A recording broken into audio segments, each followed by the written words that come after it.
Hey, this is Andy with P&W Submarine, and I want to talk to you about our first week with the Deep Trekker DTG3. If you're looking at getting a Deep Trekker DTG3, you're going to want to stay tuned and watch this video. First of all, I want to say that the Deep Trekker DTG3 is really well built.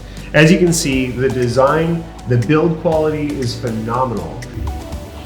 Another thing I'm really glad I did when I purchased the Deep Trekker is I got the auxiliary lights, and those have really come in handy. There's some areas in the lake, for instance, that are really hard to see in, or they just get darker, and those extra set of lights really do come in handy. I may even want to purchase some of the floodlights eventually, just to really get light on the subject depending on where I'm at. I purchased my DTG3 with this optional GoPro mount, and I probably won't use a GoPro as often as I thought I would, simply because a lot of the things that I want to see underwater are kind of farther down, like old shipwrecks and things like that, and I don't want to, or I don't have the ability to really see super well with my GoPro with these lights. However, these lights do a good job of allowing me to see with this camera on the DTG3 itself. Another thing that you're really going to want to do if you get a DTG3 is you're going to want to pay attention to the buoyancy. I read somewhere that the Deep Trekker comes calibrated for freshwater, and so I didn't think about it when I got this unit in the mail. I was thinking, you know, I don't really need to think about the calibration because it's calibrated for freshwater. I'm on a lake, so I don't need to really mess with that. And I noticed when I put it in the water that it did sink, but I was thinking, well, it's not sinking like a rock. It's sinking a little bit less than a rock, so maybe it's not that big of a deal. It is a big deal. If you're cruising along and you're constantly sinking, you're constantly having to adjust your pitch.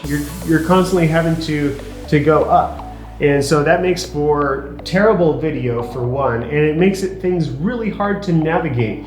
If you have the buoyancy calibrated at a neutral or slightly positive buoyancy is what I've heard some people like, then you can just kind of cruise along. If you want to stop, you're just going to stay there. If you're trying to check out like an old shipwreck like I'm trying to do, you can just kind of stay in a neutral zone if you let off the thrusters, and you don't have to worry about constantly sinking to the bottom all the time. So that's super important. Pay attention to the calibration of your buoyancy. Thankfully, Deep Trekker has made it really easy to calibrate the buoyancy. They have these little weights. I don't know if you can see it on the camera. I'll try to focus in here. They have these little weights. I can't remember how many grams they are, but there's like 1, 2, 3, 4, 5, 6, 7, 8. There's 16 in the top, 16 in the bottom. There's some little hand screws that you undo on the top and the bottom, and you have access to pull out as many weights as you want at a time. So I went at about 3 different times. I recalibrated, I kept taking out more and more weights. I finally ended up taking out all the weights in my DTG3 before I felt like it was about where I wanted it in the water. It still might be slightly on a negative buoyancy, but it's really close to where I want it. So anyways, I highly recommend calibrating your buoyancy when you get the unit. It'll make the operation so much better. So it is honestly quite frustrating when you first get the unit, if the calibration is off on the buoyancy, constantly having to do this in order to kind of keep going forward. Another thing I'm really glad I got, and I'm not even sure if it's actually an option anymore. I know back in the DTG2 series, I think the Pelican case was more of an option, but now it's either it comes with the unit or it's highly recommended. I don't know, but anyways, the Pelican case is totally worth it. Get the Pelican case if it is an option still. I don't know if it's an option, but it is totally worth it. It is such a well-built case. It keeps everything all together. I've even taken that out on the boat with me or out on the dock. It makes for a good seat when you have the unit in the water. Anyways, and it keeps all your things organized and in good condition. The Pelican case is built like a tank.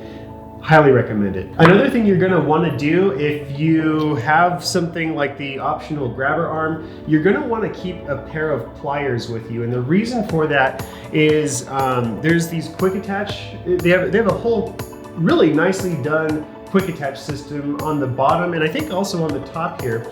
But these screws on the side are really hard to turn if you have something in there. I'm planning on adding maybe some grease to the screws just because they are so hard to turn. A pair of pliers is definitely needed if you want to, let's say you're on a mission and you decide you want to remove the grabber arm, you definitely want a pair of pliers with you. So anyways, a pair of pliers is also a good thing to have with you if you want to remove, let's say you get some garbage attached to your propellers, your thrusters here. Definitely a pair of needle nose pliers might be really handy in removing some of that junk. So far, there's only two things I can think of that I wish they had done with the DTG3 or with the whole package here. The main thing is I wish it had side thrusters. You know, thrusters now on the side somehow where you could go side to side. That is something, you're in the water, you're checking out, you finally come upon that shipwreck. Sometimes you want to just scan left to right, especially in deep water where it's not where your visibility is low. You want to be able to scan left to right like you could with a drone. And you're not able to do that if you want to see, you know, if you want to kind of cruise along it, you gotta, you know, take a left and then reposition to be able to see a different view. Another option that you can do from Deep Trekker is they do have these side-mounted cams, I think, that fit on the back, so it gives you different views.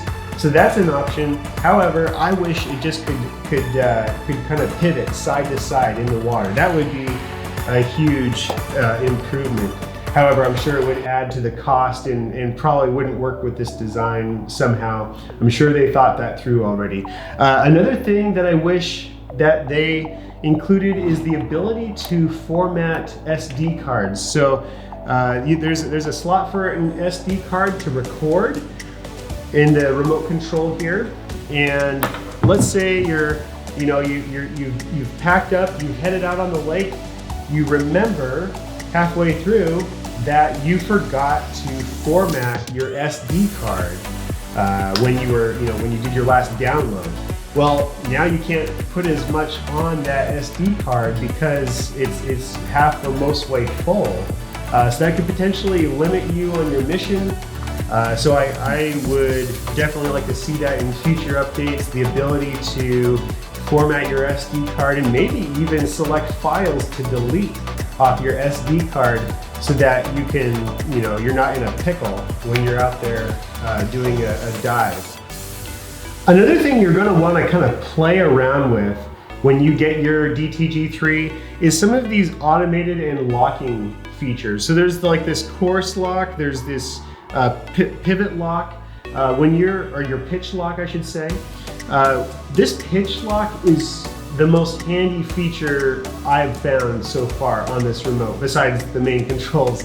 So I don't know if I can describe this to you very well, but the pivot, when you're cruising along, oftentimes the floor where you're cruising along isn't perfectly, flat, and oftentimes you're going up a bank or something like that underwater. And with the pitch lock, which is located right here on the remote control, I'm not sure if you can, it kind of zooms in there, I'm not sure if it will. With the pitch lock, you're able to just set your pitch degree that you want to kind of continue on, and you just kind of leave it alone. And you can change it and adjust it slightly on the fly. So that is another way that you can kind of keep from doing this sort of motion when you're underwater, constantly adjusting yourself what your pitch should be. So the pitch lock is super handy. You can kind of just set it to 10 degrees or whatever, and it'll just kind of keep going at 10 degrees. So that is a very, very handy tool. Another thing to kind of pay attention to when you are doing more intricate work underwater, if you're trying to grab something with a grabber arm, or you're just trying to check something out really slowly, pay attention to your speed and your steering gain. So your speed gain is right here up and down, your steering gain is right here up and down.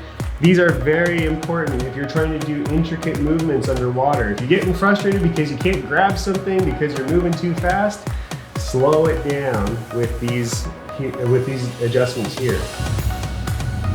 Another thing that you're really going to want to pay attention to when you get this thing out on the water the first time, I got excited because I had like a really long tether. So this is like 600 and something feet, I believe.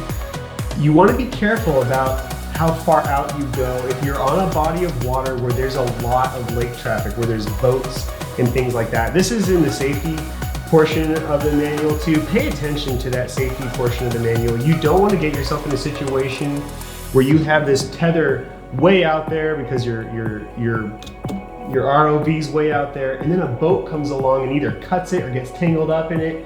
What a disaster. So you want to pay attention to that. I got this. I'm glad I got the length that I did so I can go deeper, but you definitely want to be careful about where you're launching this thing if you're just going out, because it just kind of hangs out either on the surface or just under the surface oftentimes. I hope this has been kind of a helpful first impressions video. I'm having a blast. I can't wait to produce more videos showing some of our explorations soon. There's been a few things we've been able to find that are super cool. I found an old shipwreck, which is really awesome. There's a lot of shipwrecks on the lake. That's why I got it. I want to find more. I was able to retrieve a pink golf ball, gave it to my girls, they loved it. And I've been able to retrieve like an old Wooster rubber soap tray, which was pretty cool. The fish are very curious about this thing underwater. They're not initially scared, at least the fish in my lake.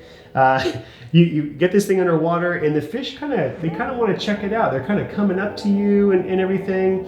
And then when they get really close, then they back away, but they're not really scared of it, which is interesting. So I've been able to really capture some cool videos of just fish underwater. And then another cool thing that I was able to discover is a giant crawdad, one of those big lake lobsters. I had no idea that those things swim backwards. I got to see a giant crawdad under a rock, under the lake, and then I got to watch him kind of take off tail first, jet through the water, which was super cool. I never would have seen that or known that had I not had this unit. So I'm looking forward to more discoveries. I'm looking forward to posting more videos.